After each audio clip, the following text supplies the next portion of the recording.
तो अभी हम करने वाले एक शिप टूर जो ब्रिज से लेके इंजन रूम प्लेटफॉर्म तक होने वाला है। तो अभी हम हैं स्टारबोर्ड साइड ब्रिज विंग पे।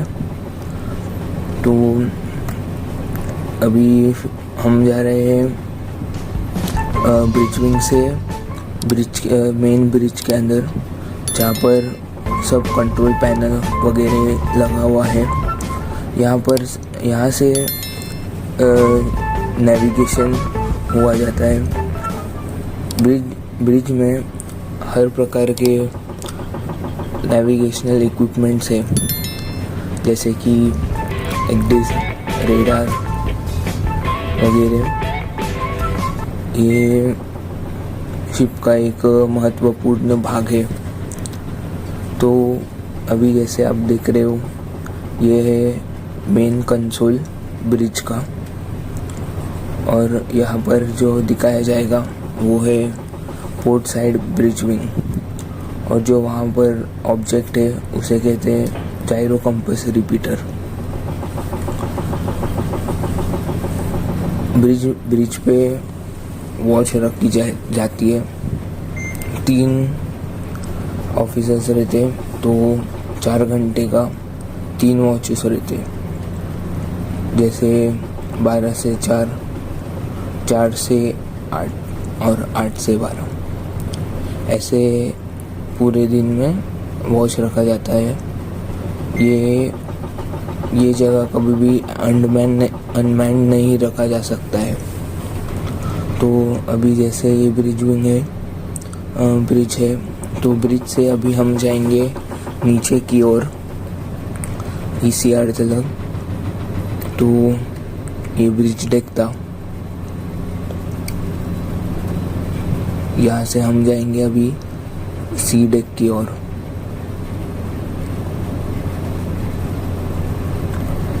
बीच में रफ वेदर के टाइम पे बहुत हिलता है जहाज।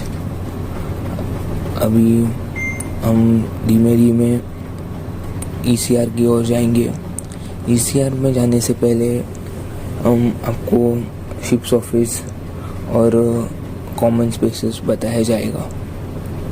ये जो सामने आपको दिख रहा है, ये EEBD है, इमरजेंसी एस्केप ब्रीथिंग डिवाइस। ये आपातकालीन स्थितियों में, जैसे कि जब भी फायर वगैरह लगे, तो ये हमें इमरजेंसी यूज़ के लिए यूज़ किया जा सकता है। तो अभी हम जा रहे A डेक की ओर। A डेक पर हम पहुंच चुके हैं अभी।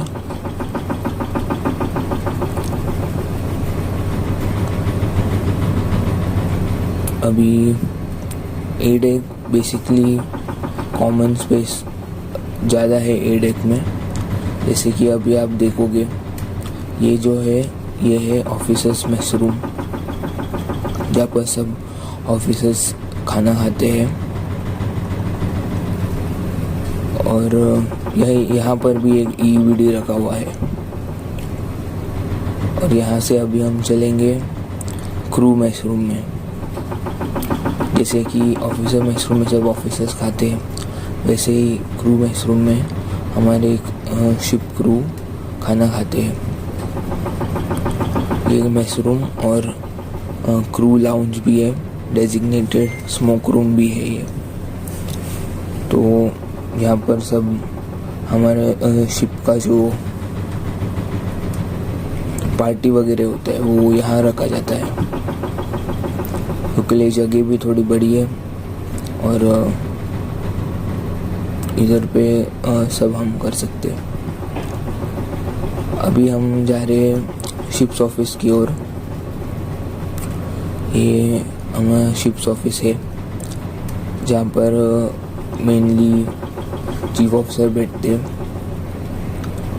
यहाँ पर से ज़्यादा करके cargo control, ballast pump control, loadicator panel, ये सब यहाँ पर है। तो जो भी कंट्रोल किया जाएगा बैलेस्ट वगैरह, वो यहाँ से कंट्रोल कर सकते हैं।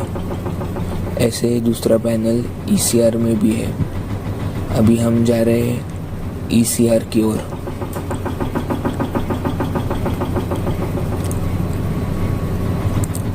ऐसे ए डेक के बाद आता है अपर डेक।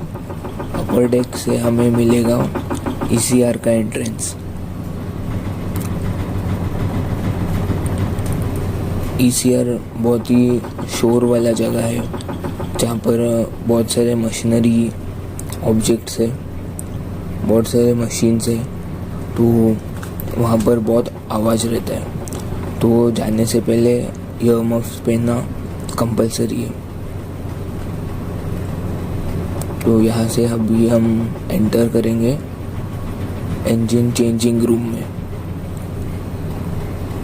ये है इंजन चेंजिंग रूम और ये हमने एंट्री ले ली है ECR में। ये है इंजन रूम। ये जो आपको सामने दिख रहा है ये है पावर बॉयलर। यहाँ पर जैसे जब ये पोर्ट में रहते हैं तो फ्यूल जला के गरम किया जाता है पानी को, तो जिससे स्टीम बनती है। तो उससे अगर जैसे हमें गर्म पानी वगैरह चाहिए तो वो यहाँ से जनरेट हो सकता है। और सेलिंग के टाइम पे जो एग्जॉस्ट गैसेस रहते हैं वो यूज़ किया जाता है बॉयलर में, क्योंकि लिए यहाँ पर स्टीम यूज़ किया जाता है जैसे कि ड्राई रूम में और पानी को गर्म करने के लिए फॉसेट से, तो पावर बॉयलर यूज़ करते हैं। तो अभी हम पहुँच गए हैं, ये है इंजन रूम वर्कशॉप। यहाँ पर सब फिटिंग वगैरह यहाँ किया जाता है। ये है इंजन रूम वर्कशॉप। ये हॉट वर्क डेजिग्नेटेड एरिया है, तो मोस्ट ऑफ द फिटिंग यहाँ पर किया जाता है। तो अभी हम जाएंगे वर्कशॉप से स्टीयरिंग गियर कंपार्टमेंट में। ये है स्टीयरिंग गियर कंपार्टमेंट, जिधर पे पहले हम बताएंगे winch, mooring winch and windless motor. ये स्टेशंस के टाइम पे ये मोटर यूज़ किया जाता है। ऐसे ही सेम प्रकार का मोटर फॉरवर्ड में भी आपको मिलेगा। तो अभी हम जाएंगे स्टीयरिंग गियर की ओर। ये जो आपको दिख रहा है बड़ा सा मशीन, ये है स्टीयरिंग गियर।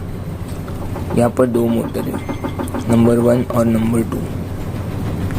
हम दोनों मोटर साथ में भी यूज़ कर सकते हैं या अलग अलग भी यूज़ कर सकते हैं। तो ये आप जैसे देख सकते हो, ये स्टीयरिंग गियर मोटर। तो अभी आपको दिखेगा यहाँ पर रडर एंगल इंडिकेटर है कि आपका रडर जो पानी में है वो कितने डिग्री पे घूम रहा है। अभी फ़िलहाल के लिए हमारा शिप ऑटो पायलट पे चल रहा है, तो स्टीयरिंग गियर अपना काम बखूबी निभा रहा है। ये है पंप मोटर नंबर 2। तो दोनों पंप हम साथ में भी यूज़ कर सकते हैं या अलग अलग भी यूज़ कर सकते हैं। अभी हम चलते हैं यहाँ से स्टीयरिंग गियर कंपार्टमेंट को हम सिटाडेल भी बोल सकते हैं, जैसे कि पायरेसी अटैक होता है तभी हम इसको यूज़ कर सकते हैं। और ये था हमारा वाटर मिस्ट सिस्टम, जैसे कि कभी कहीं आग लग जाए तो रिमोटली हम इसको यूज़ कर सकते हैं। अभी हम जाएंगे एयर बॉटल्स की ओर, जहाँ पर हवा कंप्रेस करके भरा रहता है और एयर बॉटल कंप्रेस्ड एयर, ये बहुत महत्वपूर्ण चीज़ है जहाज़ पर। ये मोटर यूज़ करते हैं एयर को कंप्रेस करने के लिए, एयर कंप्रेसर मोटर से। जैसे कि डेक पे काम चल रहे हैं, न्यूमेटिक टूल्स यूज़ करने के लिए हमें एयर चाहिए रहता है, कंप्रेस्ड एयर, तो वो यहाँ पर यूज़ करते हैं। जैसे इंजन स्टार्ट कर रहे हैं तो इंजन स्टार्ट करने के लिए भी स्टार्टिंग हम कंप्रेस्ड एयर से यूज़ किया जाता है। तो हम यहाँ से, ये है इंजन रूम अपर प्लेटफॉर्म, तो हम जाएंगे यहाँ से ECR में। अभी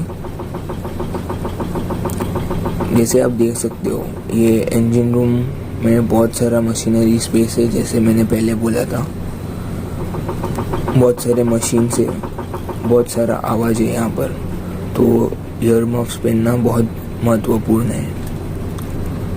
ये जो है हमारे राइट साइड में आप देख सकते हो, ये सब हैवी फ्यूल ऑयल है, और ये है हमारी मेन इंजन, जिसके बारे में विस्तार में मैं बताऊंगा।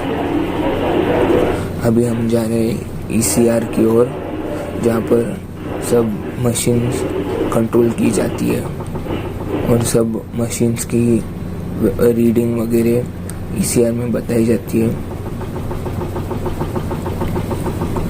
और ये हम एंटर कर चुके हैं ECR में। ये ECR का कंट्रोल पैनल है, इतना बड़ा, बहुत सारे बटन हैं, बहुत सारे गेज है, जहाँ पर टेम्परेचर, रीडिंग, RPM, ये सब महत्वपूर्ण चीज़ें डिस्प्ले होती है। जैसे ब्रिज एक महत्वपूर्ण भाग है शिप का, उसी तरह ECR भी एक महत्वपूर्ण भाग है। तो ऐसे बहुत बड़ा कंट्रोल पैनल है, जिसे समझना कोई आसान चीज़ नहीं है। ये भी है ECR कंसोल, जहाँ पर आप देख सकते हो टैंक गेज और सब है, temperature gauges, control, main engine control, ये सब यहाँ पर आपको दिखेगा। Telegraph,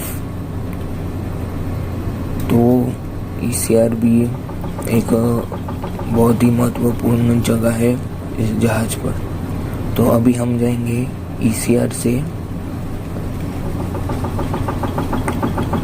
engine room middle platform पे जाएंगे। अभी जैसे मैंने कहा था, ये है एक बहुत महत्वपूर्ण मशीन, मेन इंजन। तो इसकी वजह से जो है हमारी शिप चलती है। अभी आप देख सकते हो, ये 5 सिलेंडर वाला इंजन है, जिसके अंदर 5 पिस्टन्स लगे हुए हैं। तो ये सबसे ज़्यादा शोर करती है इस जहाज़ पे, और वाइब्रेशन वगैरह ज़्यादा करके इस पे डिपेंड करता है कि जितना ज़्यादा RPM उतना ज़्यादा वाइब्रेशन। तो आप देख सकते हो कितना सोफिस्टिकेटेड सिस्टम है इस मेन इंजन का। बहुत बड़ी है ये, ऑलमोस्ट 2 फ्लोर्स की है ये मेन इंजन। ये सिर्फ ऊपर का भाग दिख रहा है अभी आपको। ऐसा पाइपों से फ्यूल इंजेक्ट किया जाता है। और अभी आप जो देखने वाले हो, ये है बैलास्ट वाटर ट्रीटमेंट प्लांट। जैसे हम बैलास्ट लेते हैं टैंक्स में, तो जो इम्प्योरिटीज है वो इधर पे थोड़ा बहुत साफ होके फिर बैलास्ट टैंक में आती है। तो ये बैलास्ट वाटर ट्रीटमेंट प्लांट भी एक महत्वपूर्ण भाग है इस जहाज का। बहुत बड़ा है ये भी बैलास्ट वाटर ट्रीटमेंट प्लांट। जैसे कि आप जानते हो, जब भी शिप में कार्गो नहीं रहता है तो हम बैलास्ट लेते हैं। तो इसके लिए ये एक बहुत ही महत्वपूर्ण मशीनरी है। अभी जो आप देखोगे, ये है fresh water generator. Fresh water generator भी बहुत ही यूज़फुल है, क्योंकि ये फ्रेश वाटर हमें हमारे रोज़मर्रा की ज़िंदगी के लिए बहुत महत्वपूर्ण है। और इस जहाज़ पे बहुत अच्छा फ्रेश वाटर जनरेटर है, जो 18 से 20 टन तक प्रतिदिन प्रोडक्शन करता है। ये जो है, ये सीवेज ट्रीटमेंट प्लांट है। सीवेज ट्रीटमेंट प्लांट में हम बैक्टीरिया डालते हैं। जो भी हमारा सीवेज रहता है तो वो उसको डिग्रेड करता है और बहुत फाइन पार्टिकल्स में टर्न करके फिर हम इसको डिस्चार्ज कर सकते हैं एज पर मारपोल। अभी आप जो देखने जाओगे वो है जनरेटर कंसोल या ऑक्सिलरी इंजन कंट्रोल। जैसे मेन इंजन है वो शिप को प्रोपेल करने का काम करता है, वैसे ही ये जो ऑक्सिलरी इंजन है तो वो शिप को बिजली देने का और जो भी पावर रिलेटेड नीड्स है शिप के, जैसे क्रेन, विंच वगैरह, तो वो ये काम करते हैं जनरेटर। तो इस जहाज में टोटल 3 ऑक्सिलरी इंजन है या जनरेटर है। तो ये जनरेटर 2 हमेशा रेडी रहते हैं, एक स्टैंड बाय पर रहता है और एक है ए डेक पर इमरजेंसी जनरेटर रूम में। तो गिन के हमारे पास 4 ऑक्सिलरी इंजन है। तो आप देख सकते हो कि ये भी इस जहाज का बहुत ही महत्वपूर्ण भाग है। तो ये 3 जनरेटर यहाँ पर, जिसमें से 2 रेडी है और एक स्टैंड बाय पे रहता है। तो यहाँ से अभी हम जाएंगे कूलिंग वाटर के पास। कूलिंग वाटर हम मेन इंजन को ठंडा रखने के लिए, क्योंकि ये कंटिन्यूस चलता रहता है। तो जैसे कि हमारे पास रेडिएटर रहता है कारों में, बाइकों में, तो वैसे ही यहाँ पर फ्रेश वाटर कूलिंग के लिए हम यूज़ करते हैं। क्योंकि लिए अगर हम सॉल्ट वाटर यूज़ करेंगे तो मे बी इवेपोरेटर के अंदर सॉल्ट का परत बन जाएगा, जो अच्छा नहीं है। तो इसके लिए फ्रेश वाटर हम यूज़ करते हैं। तो ये है फ्रेश वाटर कूलिंग कंसोल। तो आप देखोगे कि यहाँ पर बहुत ही संकरी जगह है। तो यहाँ से हमें ऑलवेज प्रॉपर पीपी पहनना चाहिए। ईयर मफ्स बहुत कंपलसरी है यहाँ पर। ये जो सब देख रहे हो आप, ये कूलिंग वाटर ही है जो हमारे सब इंजन, ऑक्सिलरी इंजन को ठंडे रखने के लिए यूज़ करते हैं। ये है HFO प्यूरीफायर्स, जो हम हैवी फ्यूल ऑयल लेते हैं इंजन चलाने के लिए, तो उनको पंप करने को और प्यूरीफाई करने का काम करते हैं। ऐसे टोटल 4 है यहाँ पर, वहाँ पर 2 और यहाँ पर 2। तो HFO पंप सही है, तो ये उनके लिए यूज़ करते हैं। और ये है कूलिंग वाटर पंप्स जो आप देखोगे। जैसे कि आप देख रहे हो, ये बहुत ही पेचीदा डिज़ाइन है। यहाँ पर आप देख सकते हो ये 3 मोटर है कूलिंग वाटर के लिए जो पंप करते हैं। ये डिज़ाइन बहुत ही अच्छा बनाया हुआ है। और अभी हम जाएंगे यहाँ से इंजन के मिडल प्लेटफॉर्म में।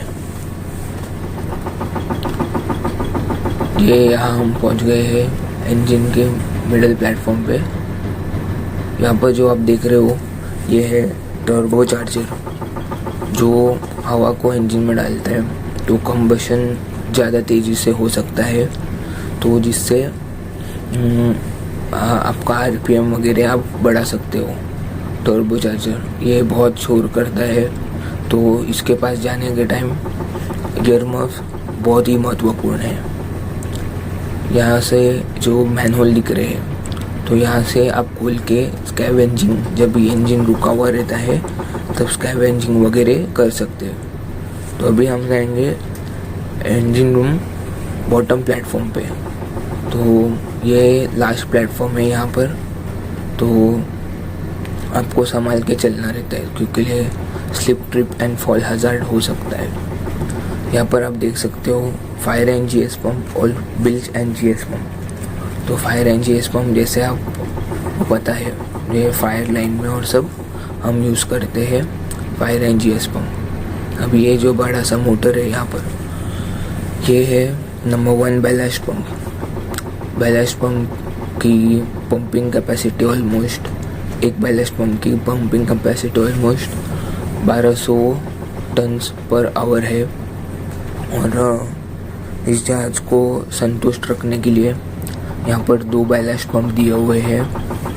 तो या तो जल्दी बैलास्ट करना हो तो दोनों यूज़ कर सकते हैं, या टाइम ज़्यादा हो तो एक पंप से भी हम बैलास्ट कर सकते हैं। तो ये इंजन का सबसे नीचे वाला भाग आप देख सकते हो, कितना पेचीदा डिज़ाइन है इस इंजन का।